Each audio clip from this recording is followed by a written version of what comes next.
আজকের মধ্যপাড়া ইউনিয়নের ৮ নং ওয়ার্ড কর্তৃক আয়োজিত এই কর্মী সভার সম্মানিত সভাপতি, আমাদের মধ্যপাড়া ইউনিয়ন বিএনপির আহ্বায়ক কমিটির সম্মানিত আহ্বায়ক জনাব অ্যাডভোকেট শফিকুল আলম, উপস্থিত আছেন কালিয়াকৈর উপজেলা বিএনপির আহ্বায়ক, সদস্য সহ সিনিয়র নেতৃবৃন্দ এবং আজকে আমাদের এই কর্মী সভার প্রধান অতিথি যার আমাদের ৮ নং ওয়ার্ডের মা বোনেরা এবং ভাইয়েরা, আসসালামু আলাইকুম। আপনারা জানেন যে আমার পিতা চৌধুরী তানভীর আহমেদ সিদ্দিকী সাহেব দীর্ঘ 65 বছর ধরে এই কালিয়াকৈরের রাজনীতিতে আপনাদের মাঝে ছিলেন, আপনাদের সেবা করে গেছেন, আপনাদের ভালোবাসা পেয়েছেন এবং এই 65 বছরে উনি জান প্রাণ দিয়ে চেষ্টা করেছেন কালিয়াকৈরের মানুষের উন্নয়ন করার জন্য, স্কুল কলেজ করার জন্য, মাদ্রাসা করার জন্য, ব্রিজ কালভার্ট করার জন্য।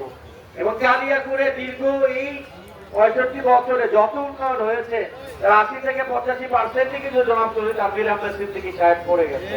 এটাই বাস্তবতা।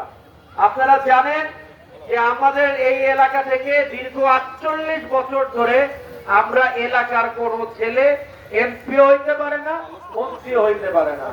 আমাদের এলাকার ভোট নিয়ে শ্রীপুরের লোক এমপি হয়, মন্ত্রী হয়, গাজীপুর মহানগরের লোক এমপি হয়, মন্ত্রী হয়, কিন্তু কালিয়াকৈরের ছেলে এমপি মন্ত্রী হইতে পারে না। আজকে আমি চৌধুরী ইশরাক আহমেদ সিদ্দিকী, আমার সবচেয়ে বড় পরিচয় কি? আমার সবচেয়ে বড় পরিচয় হচ্ছে আমি আপনাদের ছেলে, আমি আপনাদের এলাকার সন্তান, আমি আপনাদের মাঝে সবসময় আছি। আজকে আমি দুনিয়াতে যখন থাকবো না, আমার কবর কিন্তু কালিয়াকৈরের বুকেই হইব, শ্রীপুরে হইব না, হইব না। তাই আমি আপনাদের এলাকার ছেলে হিসাবে, আপনাদের ছেলে হিসাবে, আপনাদের ভাই হিসাবে আমার আকুল আবেদন থাকবে এবারের নির্বাচনে কালিয়াকৈরের মার্কা হচ্ছে ধানের শীষ। ধানের শীষ কোন পার্টি মার্কা না, কালিয়াকৈরের মার্কা। ধান যদি যেতে এলাকার উন্নয়ন ঠিক হবে, এলাকার উন্নয়ন হলে আপনাদের সকলের উন্নয়ন হবে। আজকে কালিয়াকৈরে এত মিল আছে, এত ফ্যাক্টরি আছে, কিন্তু কালিয়াকৈরের কোন লোক চাকরি পায় না। কেন কালিয়াকৈরের লোক চাকরি পায় না? বেশি করে কারণ কালিয়াকৈরের কোনো অভিভাবক নাই, কালিয়াকৈরের কোনো এমপি মন্ত্রী নাই। আমরা সব সময় ষড়যন্ত্রের শিকার হই, আমাদের বিভিন্ন রকম কথা বলে ভুল ভ্রান্তি করে আমাদের ভোটটা নিয়ে যায়। তা আমাদের দোষ কি ভাই?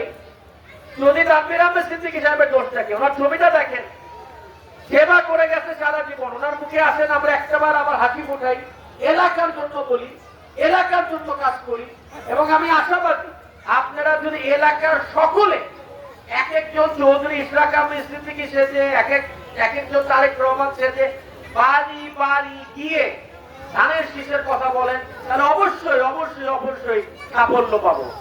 2026 সালে নির্বাচনে প্রার্থী কিন্তু আমি না, প্রার্থী আপনারা সবাই, কালিয়াকৈরের সবাই প্রার্থী। কেন প্রার্থী আপনারা সকলে? এই জন্য যদি কালিয়াকৈর যেতে আপনারা জিতলেন, আপনারা জিতলে দেশের উন্নয়ন হবে, দেশের উন্নয়ন হলে দেশের ছেলে মেয়েরা ফ্যাক্টরিতে চাকরি পাবে। এটাই বাস্তবতা। এই জিনিসটা আমাদের বুঝতে হবে। আমাদের মধ্যে কেউ যেন বিভ্রান্তিমূলক কথা না বলে। অনেকে অনেক রকমের লোক, অনেকে অনেক রকমের কথা বলবে, কিন্তু আপনাদের মাথায় থাকতে হবে এলাকার ছেলেকে, এলাকার ছেলেকে এলাকার মার্কা দিয়ে আমরা এবার ভোট দিব একটাবারের জন্য। কারণ আমরা চাই, আমরা 17 বছর ধরে পিছায় আছি, 48 বছর ধরে আমাদের এলাকার কেউ হইতে পারে না। এটাই বাস্তবতা। তাই আপনাদের সকলের কাছে আমি একটি ধানের শীষ মার্কা ভোট ভিক্ষা চাই, এলাকার ছেলে হিসাবে, আপনাদের ভাই হিসাবে। এবং আমি অত্যন্ত আশাবাদী আপনারা যদি দল মত নির্বিশেষে ধানের শীষ মার্কায় ভোট দেন, অবশ্যই এলাকার উন্নয়ন হবে। আমার বাবা শেষ হাসি হেঁটে যেতে পারবে, 87 বছর ওনার বয়স। একটাবারের জন্য কালিয়াকৈরের মানুষের জন্য আমরা এটা করতে পারি কিনা সেটা আমরা চিন্তা করেন। এবং ইনশাআল্লাহ আমি অত্যন্ত আশাবাদী আপনারা সকলে যদি বাড়ি বাড়ি গিয়ে ধানের শীষের কথা বলেন, এলাকার উন্নয়নের কথা বলেন, এলাকার চিন্তা করেন, ধানের শীষের না এলাকার ছেলে, এলাকার ছেলে ধানের শীষ মার্কায় দাঁড়িয়েছে, ধানের শীষ দিতে হইব। এই হচ্ছে আমাদের স্লোগান। এবং আপনাদের সকলকে আমার পিতা শহীদ তানভীর আহমেদ সিদ্দিকী সাহেবের পক্ষ থেকে সালাম জানাই, আমার নেতা জনাব তারেক রহমান সাহেবের পক্ষ থেকে সালাম জানাই, বাংলাদেশের 3বার প্রধানমন্ত্রী এবং খালেদা জিয়ার পক্ষ থেকে সালাম জানিয়ে আমার বক্তব্য শেষ করছি। ভালো থাকেন, সুস্থ থাকেন। খোদা হাফেজ। বাংলাদেশ জিন্দাবাদ। আসসালামু আলাইকুম। ধন্যবাদ মাননীয় নেতা।